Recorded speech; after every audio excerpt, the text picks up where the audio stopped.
ሰላም እንዴት ናችሁ? ፍሬህይወት ዮሐንስ ነኝ። በአፍሪካ ቀንድ በተለይም በኢትዮጵያ በኤርትራና በሌሎች ጎረቤት ሀገራት መካከል እየተፈጠሩ ያሉ ኢኮኖሚያዊ፣ ማህበራዊና ፖለቲካዊ ጉዳዮችን በመረጃ እያስደገፍኩ አቀርብላችኋለሁ። በተለይም ደግሞ ከኢትዮጵያ የቀይ ባህር ጥያቄ ጋር ተያይዞ የሚነሱ ሀሳቦች ላይ አተኩራለሁ። በዛሬው ቆይታችን ላይ በሁለት አንኳር ጉዳዮች ላይ ነው አብረን ዳሰሳ ነው የምናደርገው። የመጀመሪያው ቀዳሚ አጀንዳችን የሚሆነው የኤርትራው ፕሬዝዳንት ኢሳያስ አፈወርቂ ወደ ተስፋ መቁረጡ ተጠግተዋል። ከዛም ባለፈ ደግሞ የኢትዮጵያን የቀይ ባህር ጥያቄን በተመለከተም ከሱዳኑ ጀነራል ጋር ያደረጉት ሚስጥራዊ የተባለ ውይይት መረጃውም ይፋ ወጥቷል።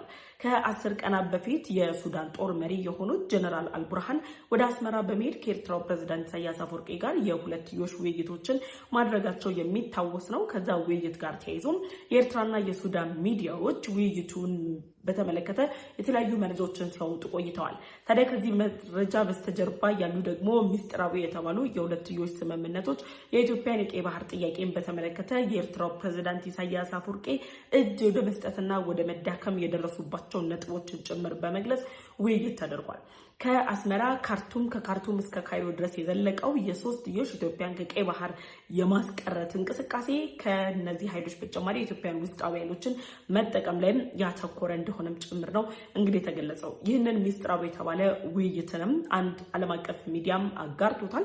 ዓለም አቀፉ ሚዲያ ተቋምም የተለያዩ ከፍተኛ ባለስልጣናትና ውስጥ አዋቂ ምንጮችን ጭምር ዋቢ በማድረግ የዚህን ውይይት ሚስጥራዊ አጀንዳዎችን ይዞልን ቀርቧል። እሱ ላይ የተለያዩ መረጃዎችን አቀርብላችኋለሁ። ሁለተኛው አጀንዳችን በትግራይ ክልል ሁለተኛ ዙር ጦርነትን ለመክፈት እየተንቀሳቀሰ የሚገኘው ህወሓት ባለፉት 2 ዓመታት ክልሉ የገጠመውን የኢኮኖሚ ስብራትን በመገንዘብ አሁን ላይ ወደ ሌላ የኢኮኖሚ ስብራት ውስጥ እንዳይገቡ ይሰራል ተብሎ ቢጠበቅም ሌላ የኢኮኖሚ ስብራት በክልሉ ላይ ለመፍጠር የሚያስችሉ እንቅስቃሴዎችን አጠናክሯል። ነገር ግን ህወሓት ከዚህ ቀደም ጠቅላይ ሚኒስትር ዶክተር አብይ አህመድ ስልጣን ላይ በወጡበት ጊዜ ከህዳሴ ግድብ ጋር ተያይዞ በስፋት ሲነገር የነበረው ባዶ ካዝና ነው የተረከብነው የሚባለውን አይነት አካሄድም በድጋሚ ይዞ መጥቷል። ዶክተር ደብረጽዮን ገብረ ሚካኤል ስለ ትግራይ ክልል አሁናዊ ሁኔታ በተለይም ደግሞ ከባዶ ካዝናው ጋር በተያያዘና ስለ ሌሎች ጉዳዮችን በተመለከተ በምክር ቤታቸው ላይ ሀሳቦችን ሰንዝረዋል። ይህንን ሀሳብ ምንድነው የሚለውን ጨምሮ ከመቀሌ እየወጡ ያሉ መረጃዎች ምን ይመስላሉ፣ የትግራይ ክልል አሁናዊ ሁኔታን በተመለከተ አንዳንድ ሀሳቦችን እንለዋወጣለን። በነገራችን ላይ የትግራይ ክልል አሁናዊ ሁኔታን በተመለከተ ሁልጊዜ በአጀንዳችን የምንመለከትበት ዋነኛ ምክንያት ህወሓት ክልሉን ወደ እልቂት ህዝቡን ወደ እልቂት ለመክተት እያደረገ ያለው የጦር ዝግጅትን ዓለም አቀፉ ማህበረሰብ እንዲረዳ መላው ኢትዮጵያውያንም ግንዛቤ እንዲኖራቸው ለማድረግ ያለመ እንደሆነም እንድትረዱ ፈልጋለሁ። በጥቅሉ ህወሓት አሁን ላይ እያደረገ ባለው እንቅስቃሴ ጀነራሉን ጭምር ተጠያቂ አድርጓል።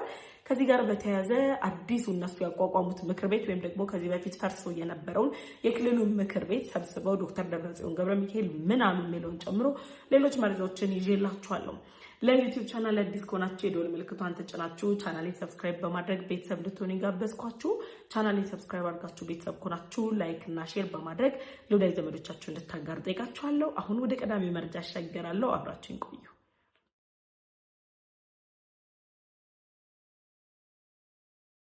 የመጀመሪያው ቀዳሚ አጀንዳችን የሚሆነው ኢትዮጵያ ከራስ ገዟ ሶማሊላንድ ጋር የባህር በር ለማግኘት የሚያስችላትን የመግባቢያ ስምምነት ከተፈራረመችበት ጊዜ ጀምሮ የኤርትራው ፕሬዝዳንት ኢሳያስ አፈወርቂና አባሪዎቻቸው ተባባሪዎቻቸው በጋራ በመሆን ኢትዮጵያን ከቀይ ባህር ለማራቅ የተለያዩ እንቅስቃሴዎችን እያደረጉ ይገኛሉ። አሁን ባለው ሁኔታ የኤርትራ መንግስት ከኢትዮጵያ ጋር የጋራ ድንበር ያለው ወደ ኢትዮጵያ ውስጥ ለመዝለቅ የሚያስችል እድሎችን ያመቻቹልኛል ብሎ የሚያምነውን የሱዳኑን ወይም ደግሞ መቀመጫውን ፖርት ሱዳን ያደረገው የፖርት ሱዳኑ መንግስት የጀነራል አልቡርሃንን መንግስት በመደገፍ ጭምር ኢትዮጵያ ላይ የተለያዩ እንቅስቃሴዎችን ለማድረግ ጥረቶችን እያደረጉ ነበር። አሁን ላይ ባለው የሱዳን የእርስ በርስ ጦርነት ላይ የአሜሪካ መንግስት በጀነራል አልቡርሃን ላይ የጣለውን ማዕቀብ ተከትሎ ጀነራል አልቡርሃን ከ10 ቀናት በፊት ወደ አስመራ አቅንተው ከኤርትራው ፕሬዝዳንት ኢሳያስ አፈወርቂ ጋር መመካከራቸውን ሁላችንም ያየነውና የሰማነው ጉዳይ ነው። ከነዚህ ሁለት ባለስልጣናት ምክክር በኋላ ግን እየወጡ የነበሩ መረጃዎች እንደሚያሳዩት በኤርትራና በሱዳን መካከል በጋራ ለመስራት የሚያስችል መግባባት ላይ መድረሳቸውን የሁለትዮሽ ስምምነት መፍጠራቸውን የሚያሳዩ መረጃዎች እንደወጡ ነበር ስንመለከት የነበረው። ነገር ግን አሁን ላይ ደግሞ የተለያዩ የመረጃ ምንጮችን ዋቢ በማድረግ ባለስልጣኖቹን ዋቢ አድርጎ አንድ የመረጃ ተቋም እጅግ አስገራሚ የተባለ መረጃን አጋርቶናል። ከዚህ መረጃ መጋራት በስተጀርባ ልንመለከታቸው የሚገቡ መሰረታዊ የሆኑ ጉዳዮችም ወይም ደግሞ ነጥቦች አሉ።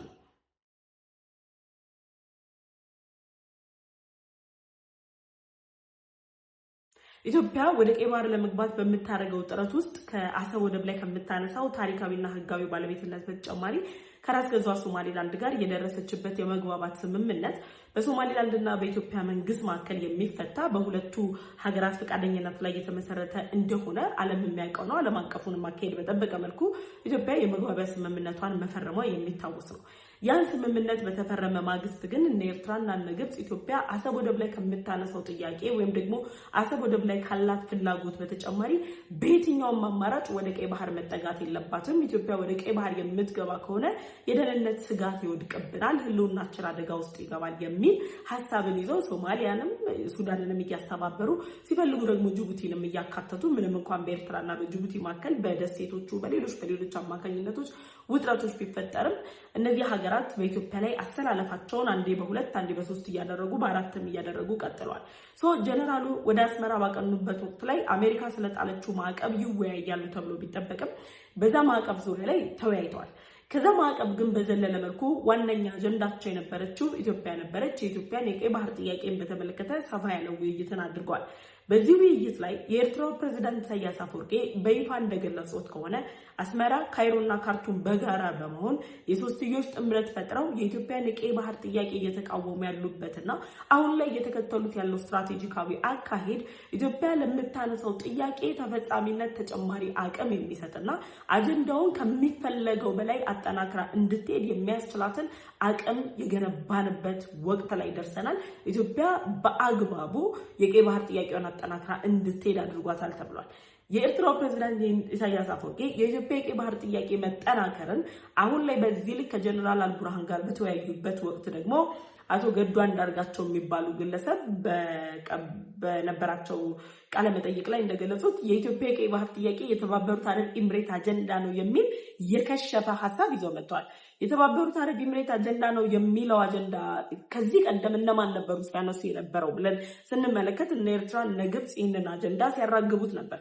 ምክንያቱም ኢትዮጵያ ያነሳችውን የቀይ ባህር ጥያቄ የ130 ሚሊዮን ሕዝብ ጥያቄ አይደለም ተልእኮ ነው እየተፈጸመ ያለው ብለው እነዚህ ለኢትዮጵያ ጠላት የሆኑ ሀገራት ሲያነሱ የነበሩትን አጀንዳ አቶ ገዱ አንዳርጋቸው ደግሞ ለኢትዮጵያ እድገት ወይም ደግሞ ለኢትዮጵያ መልካምነትን እመኛለሁ ኢትዮጵያዊነትን እወዳለሁ የሚሉ ግለሰብ በዚህ ልክ ማንሳታቸው አንዳንድ ጊዜ ኢትዮጵያ ከውጪ ባንዳዎች ይልቅ እየጎዷት ያሉት ውስጣዊ ባንዳዎች ወይም ደግሞ ውስጥ ላይ ያሉ እናቀላቸዋለን እንጠቅማቸዋለን ብለው ተቆርቋሪ ነን የሚሉ የፖለቲካ ሽፋንን የለበሱ ኢትዮጵያዊነት በሚል ሽፋን ውስጥ የተደበቁ ግለሰቦች መሆናቸውን የሚያሳይ ነው።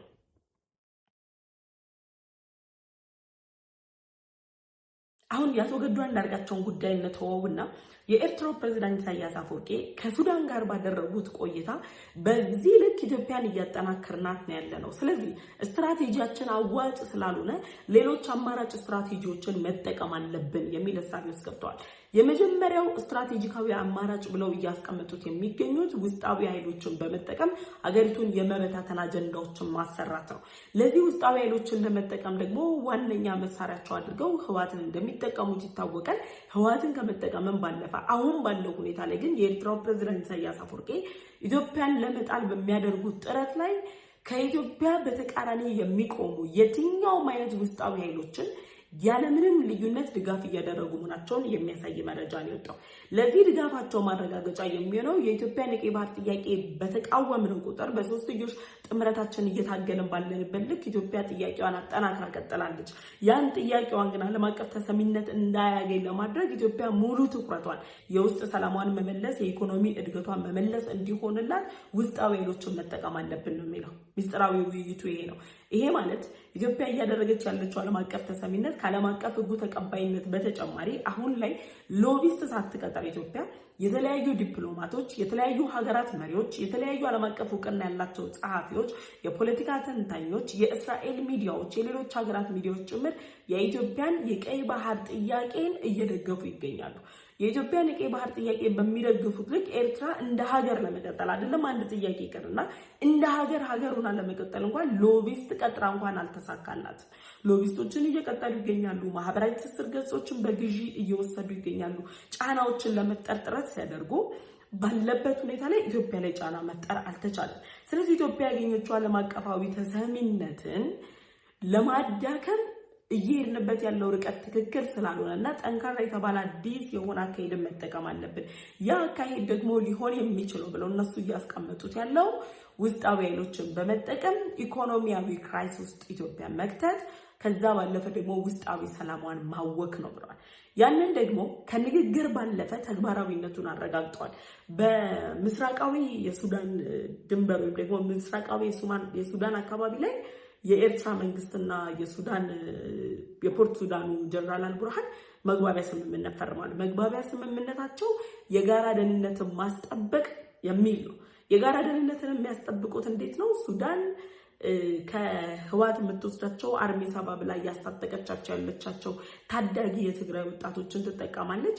ኤርትራ ደግሞ በሳዋ እያሰለጠነቻቸው 38ኛ ዙር ላይ የደረሱ በግዳጅ የተመለመሉ መኖርን ገና አጣጥመው ያልጨረሱ ወጣቶችን እነዚህን አንድ ላይ በማድረግ ለሁለቱ ሀገራት ኢትዮጵያ ላይ ለመክፈት ለሚያስቡት ጦርነት ህዋትን በመደገፍ እንፈጥረዋለን ብለው ለሚያስቡት እልቂት የመጨረሻ የተባለውን ፊሽካ እንዲነፉላቸውና ውድቀትን እንዲፈጥሩላቸው ጥረቶችን ያደርጋሉ ማለት ነው።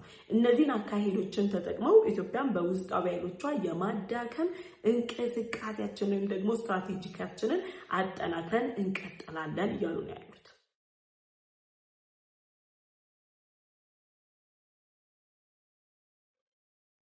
የኤርትራው ፕሬዝዳንት ኢሳያስ አፈወርቂ አሁን ባለው ሁኔታ ላይ የመጨረሻ ተስፋ መቁረጥ ውስጥ ስለገቡ ነው ባይዘው የኢትዮጵያን አሁን ያለንበትን አካሄዱን ልንቋቋመው አንችልም በሚል ደረጃ ያነሱት ወይም ደግሞ ኢትዮጵያ እየሄደችበት ያለችውን ርቀት ሊያስቆሙት የማይችሉት ሊቆጣጠሩት የማይችሉት ከፍተኛ ጫና ያለበት መሆኑን ያመኑት እየሄዱበት ያለው ርቀት ነው። ከዚህ ቀደምማ ሉዓላዊነታችንን ጥሳለች ኢትዮጵያ ለቀጠናው ስጋት ናት የሚሉ መረጃዎችን ሲያስተላልፉ ነበር።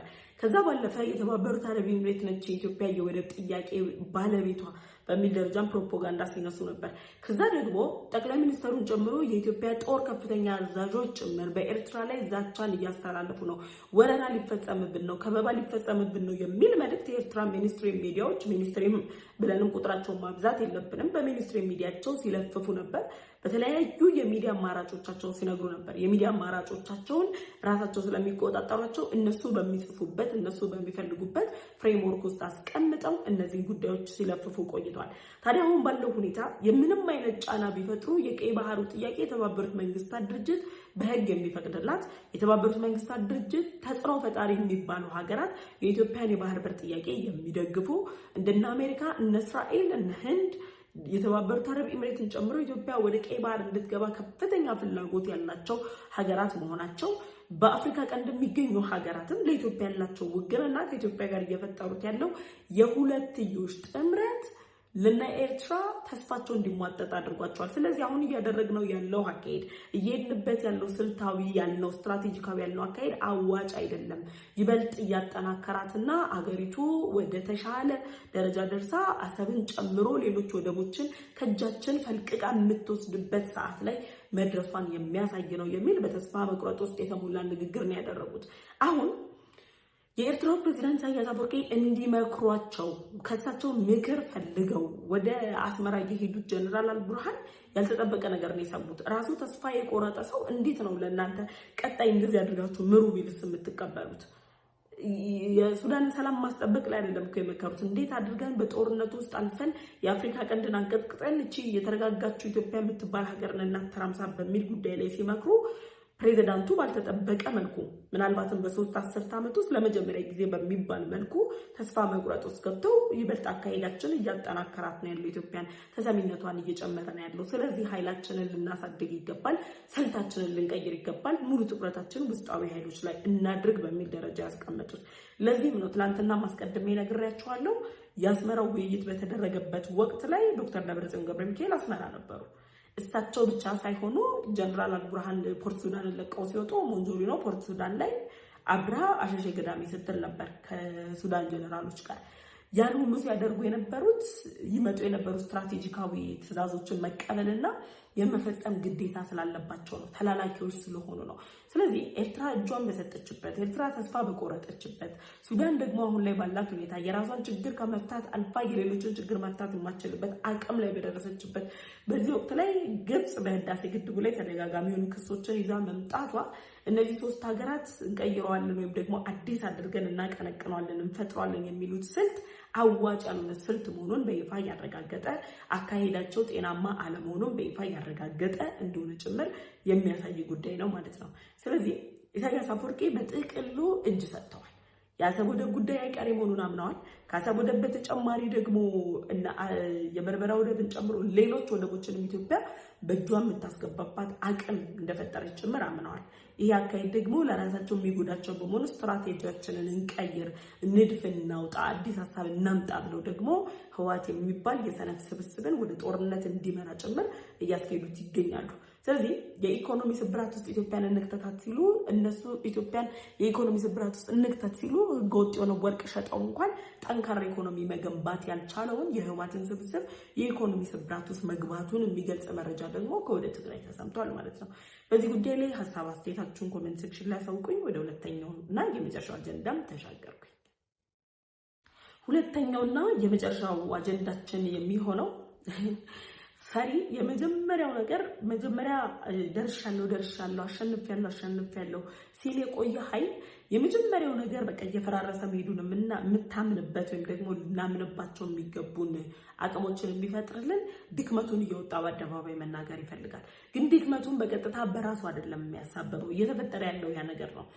አሁን ላይ ባለው ሁኔታ ህወሓት በሰሞኑን በጣም ፈጣን የሚባሉ ተከታታይ የተባሉ መድረኮችን እየፈጠረ ከህዝብ ጋር ህዝብ የሚሏቸው እነሱ የራሳቸውን ካድሬዎችና ህወሓትን የሚደግፉ በማወቅም ሆነ ባለማወቅም የሚደግፉ ኃይሎችን ጨምረው በግዳጅ ጭምር የሰበሰቧቸውን የትግራይ ተወላጆችን ሰብስበው እያደረጉት ባለው ስብሰባ ላይ ፌደራል መንግስቱን ልንወር ነው፣ 4 ኪሎ ልንገባ ነው፣ የትግራይን ሉዓላዊነት ልናስጠብቅ ነው፣ ደርሰናል፣ አቅማችን ተጠናክሯል፣ የቀረን ትንሽ መንገድ ነው፣ ጦርነቱ ይጀምራል፣ አሁን በአጭር ጊዜ ውስጥ እንጀምርና አሸናፊ እንሆናለን የሚል ሀሳብን ሲያንጸባርቅ ቆይቷል። ያን ሀሳብ ከማንጸባረቅ ባለፈ ደግሞ አሁን ላይ ጦርነቱን እንጀምራለን የሚለው ሀሳብ እንዳለ ሆኖ ከጦርነቱ በፊት ግን ፌደራል መንግስቱ ብልጫ እንደሚወስድባቸው ስላወቁ ብልጫ እንዳልተወሰደባቸውና የተሸነፍንበት ምክንያት ይሄ ነው ለማለት ምክንያቶችን ለመደርደር የሚያስችላቸው አዳዲስ አጀንዳዎችን ደግሞ ፋብሪኬት ማድረግ ጀምረዋል።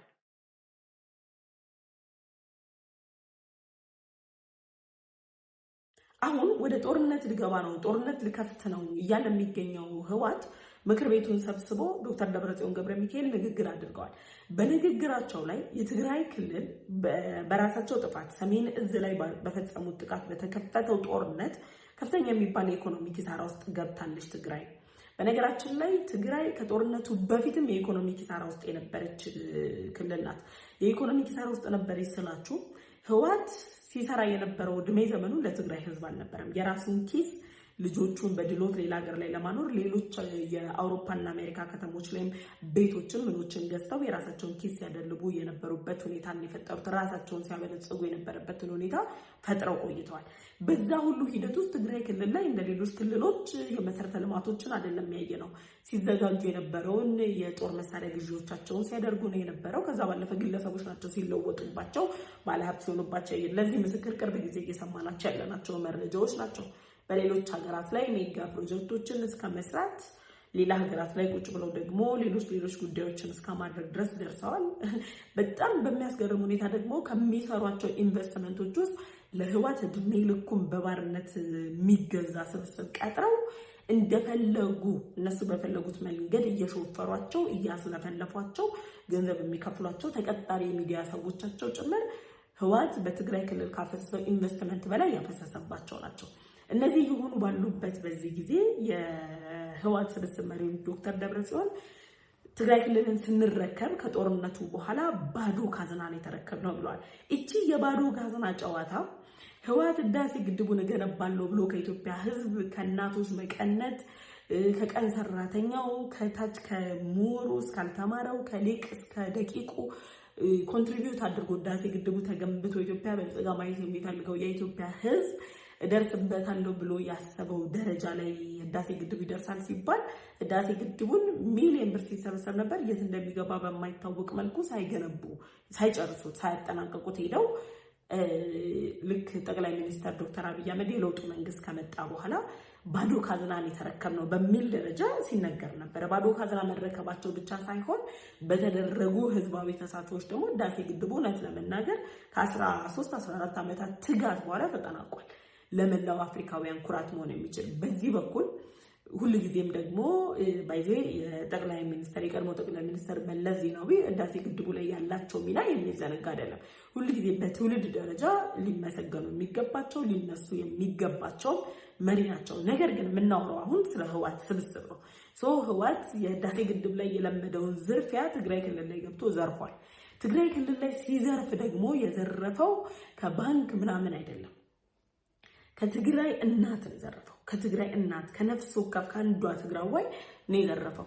ህገወጥ የወርቁ ንግድን ሲያደርግ የነበረው አንድም ብር ወደ ካዝና አልገባም፣ አንድም ብር ለትግራይ መሰረተ ልማት አልሆነም። ህገወጥ የወርቅ ንግዱ ግን ከትግራይ ክልል ተነስቶ እስከ ኮንጎ ከኮንጎ እስከ ሳውዲ ጭምር ሄዶ በአደገኞች ወንበዴዎች በተሰላ አይነት አካሄድ እየሄደ ሚሊየን ገንዘብ እየወሰዱ የራሳቸውን ኪስ ሲያደልቡ የነበሩበትን ሲስተምና ስርዓት ፈጥረው ሲንቀሳቀሱ ነበር። ይህንን እያደረጉ ቆይተው በህገወጥ የወርቅ እንቅስቃሴያቸው ሲያገኙት የነበረውን ገንዘብ እነሱ ሲያጠፉት የነበረው ቅርብ ጊዜ 400 ሚሊዮን የአሜሪካን ዶላር አውጥተን ገዛን ያሉት ጸረ ድሮን ከጥቅም ውጭ የሆነ የጸረ ድሮን ሌሎችን ጭምር እየገዙና እየታጠቅናል እያሉ ኪሳራ ነበር ሲያመጡ የነበረው። አሁን ምን አሉ? ጀነራል ታደሰ ወረደ ትግራይ ክልልን ሲመራ ከነበረበት ከጦርነቱ ካገገመ በኋላ ራሱ የነበረውን ሀብት አባክኗል፣ ሀብቱ ባክኗል። ስለዚህ ካዝናው ባዶ ነው ማለት ለቀጣይ ለምንከፍተው ጦርነት የኢኮኖሚ ድጋፍ ያስፈልገናል ማለት ነው። ይህን የኢኮኖሚ ድጋፍ ደግሞ ለማግኘት ከዚህ ቀደም በነበረው ውጊያ ላይ ሁሉም የትግራይ እናት ስንቅ ሲያቀብል ነበር፣ ድጋፍ ሲያደርግ ነበር። ይሄ ማለት አሁን ላይ ድጋፋችሁን አጥተናል፣ ስንቅ እያቀበለን አይደለም ማለት የኢኮኖሚ ስብራት ውስጥ ገብተናል ነው። ባዶ ካዝና ይዘን ነው ወደ ጦርነት የምንገባው። ጦርነቱ አይቀሬ መሆኑን ጭምር ገልጸዋል። ስለዚህ በባዶ ካዝና በሚያደርጉት ጦርነት ላይ ለሚኖረው ሽንፈት ለሚገጥማቸው ሽንፈት ተጠያቂው የትግራይ ህዝብ ነው። ስላልደገፈን ለትግራይ ህልውና አልታገልንም ነው እያሉ ያሉት። 2018ን በባዶ ካዝና አሳልፈናል ካሉ በኋላ 2019 ግን የትግራይን ሉዓላዊነት የምናረጋግጥበት ነው ማለት በመጪው ክረምት ወይ ደግሞ ባሉት ጥቂት ጊዜያት ውስጥ ወደ ጦርነት እንገባለን ማለታቸው።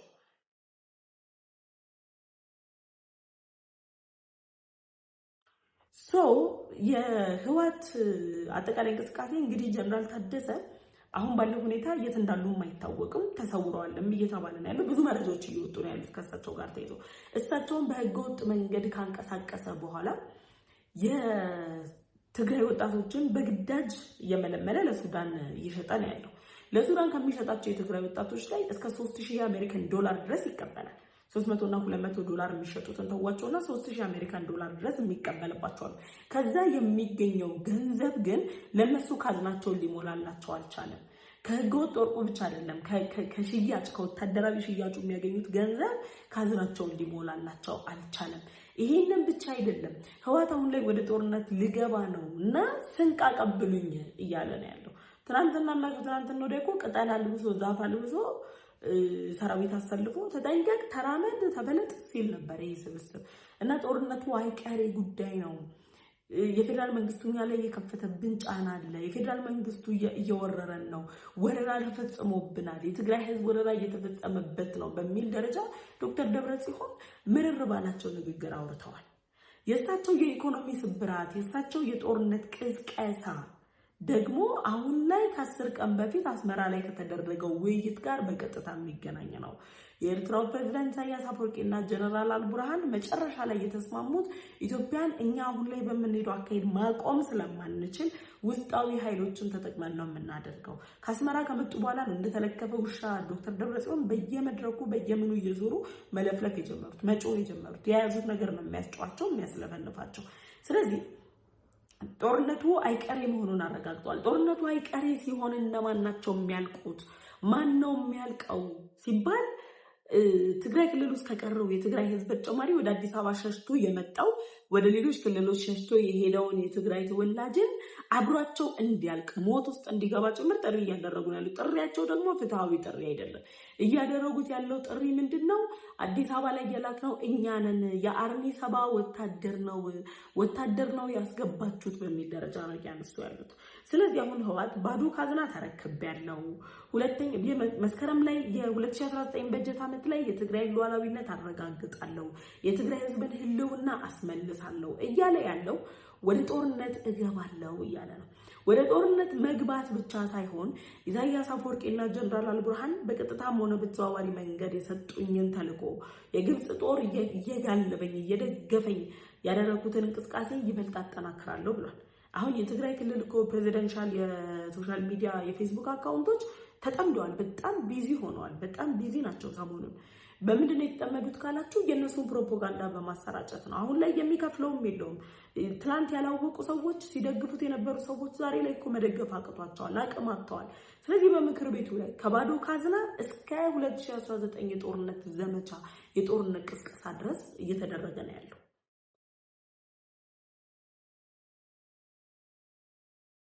ዜን ሌላኛው ዶክተር ደብረጽዮን ገብረ ሚካኤል ያነሱት ሀሳብ በሱዳን ያለው ስደተኛ ነው። ከ1.1 ሚሊዮን በላይ የትግራይ ስደተኞች አሉ በሱዳን ብለዋል። በሱዳን በጦርነቱ ምክንያት ከተሰደዱት በተጨማሪ ደግሞ የነሱ ስብስብ ለጦርነት እያለ እየሸጣቸው በሱዳን ጦር ውስጥ የሚካተቱ ወጣቶች ቁጥራቸው እየጨመረ ነው ያለው። ዛሬም በትግራይ ክልል አፈሳው ጠንክሯል። ዛሬም በክልሉ አፈና ተጠናክሯል። ዛሬም በክልሉ ላይ ልጅሽን አውጪ ካላወጣሽ ተብላ የምትደበደብ እናት አለች፣ የምትታሰር እናት አለች። ከምትበሉት ላይ የቀነሳችሁ ስጡኝ፣ ኢኮኖሚ ተዳክሟል ማለት ጦር መሳሪያ መግዣ ጥቻለሁ ማለት፣ ህዝቡን የሚጨርስበት ድሮን መግዣ አቅም አጥቷል። ለዛ ነው ጫካ ለጫካ ቅጠል እያለበሰ ወታደር የሚላቸውን ኃይሎች እያሰለፈ ትሬት እያሳየ ነው ያለው። ስለዚህ ህወሓት አሁን ባለው ሁኔታ ላይ እኔ ምንም አይደለም፣ ለነሱ እኮ ቃላት የለንም ስለ አውሬነታቸው። የዛሬ 3 ዓመት በነበረው ጦርነት ላይ የወደመው ትምህርት ቤት በትሪሊየን የሚቆጠር ኢኮኖሚ ኪሳራ ውስጥ እኮ ነው ኢትዮጵያ የገባችው። ገና ያልጸና ቁስል ያለው እኮ የትግራይ እናት ላይ ብቻ አይደለም ባይዘው ማሰብ ያለብን። የኢትዮጵያ ኢኮኖሚ ራሱ ያልዳነ ቁስል አለበት። የኢትዮጵያ ኢኮኖሚ በራሱ በሰሜኑ በኩል ባለው አቅጣጫ ላይ ያልዳነ ቁስል አለበት። የትግራይ ወጣት አሁን የፌደራል መንግስቱ እርምጃ ወስዶ ወደ ሰላም ሲመጣ መማሪያ ያስፈልገዋል፣ የሕክምና ማዕከል ያስፈልገዋል፣ መንገድ ያስፈልገዋል፣ መብራት ያስፈልገዋል፣ ውሃ ያስፈልገዋል። ይሄን መሰረተ ልማት ማሟላት የሚቻልበት ኢኮኖሚ መፍጠር ያስፈልጋል። ይሄ እንዳይፈጠርና የትግራይ ህዝብን በሰቀቀን ለመጨረስ ግን ባዶ ካዝናን የተረከብነውና ካላችሁ ላይ ይሄ ሳትበሉ እያደራችሁ እየተቸገራችሁ ካላችሁበት ጉዳይ ላይ አምጡ ገንዘብ ስጡኝ ብሎ እየጠየቀ ነው ያለው። አስቡት እስቲ የወደመውን ትምህርት ቤት፣ አስቡ የወደመውን የሕክምና ተቋም አስቡት እስቲ። እኔ በጣም አስተውሳለሁ የሃይማኖት ተቋማት ሁሉ አልቀሩም። የሃይማኖታዊ አስተምሮ መጽሐፍቶች፣ መጽሐፍ ቅዱስ፣ ቁርአን አልቀረም እኮ እያነደዱ በፎቶ ስናያቸው የነበሩ ለሃይማኖት ተቋማት እንግዲህ ፈርሃ እግዚአብሔር የሌላቸው አካላት፣ ፈርሃ ፈጣሪ የሌላቸው አካላት ዛሬ ላይ መጥተው ባዶ ካዝናን የተረከብነው ብለው ነገ ስለሚማረው ትውልድ ምን እንገንባለት፣ ምን መሰረተ ልማት እናሟላለት፣ ምን ላይ እናኑረው፣ እንዴት ይሁን ብለው አይደለም እያሰቡ ያሉት። ዛሬም ጦራችንን አጠናክሩ ነው እያሉ ያሉት። ከሚሸጡት የወታደር ገንዘብ ላይ ምንም ያገኘነው ትርፍ የለም ነው። በውጪና በተለያዩ ሀገር ላይ ያስቀመጧቸው ደጋፊዎቻቸው እነሱን ይርዷቸው እንጂ የትግራይ ህዝብ በምን አቅሙ ነው በራሱ ገንዘብ ወደ እልቂት የሚሄደው፣ በራሱ ገንዘብ ወደ ሞት የሚነዳው? በጣም የሚያሳዝን ነገር ነው እየሆነ ያለው በክልሉ ላይ። መቀሌ ከተማ ጭር ብላለች። እኔ ብዙ ሙዚቃ አላዳምጥም፣ ሙዚቃ አዳማጭ አይደለሁም፣ ግን ስለ መቀሌ የተዘፈኑ ብዙ ሙዚቃዎች አሉና መቀሌ ከተማ ምን ያህል ደማቅ ከተማ የነበረች፣ የምትናፈቅ ከተማ የነበረች፣ እንግድነታችሁ እንዳይሰማችሁ የሚያደርግ ህዝብ የነበረባት ከተማ ዛሬ ላይ ወጣቶች እንታፈሳለን በሚል ስጋት ተደብቀዋል።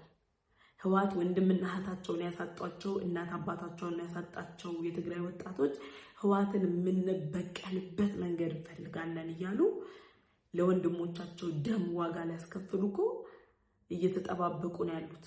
እነሱን ነው እያሳደደ እያፈነ እዚህም አትሞቱም ብሎ ሱዳን ምድር ላይ እንዲሞቱ እየነዳቸው ያለው። ይሄን ስብስብ የማይቃወም ስብስብ እኔ ሰውነቱ ነው የሚያጠራጥረኝ፣ ኢትዮጵያዊነት አይደለም ሰውነቱ ያጠራጥረኛልና ፈጣሪ ሰላሙን ያምጣልን፣ ሀገራችንን ሰላም ያድርግልን።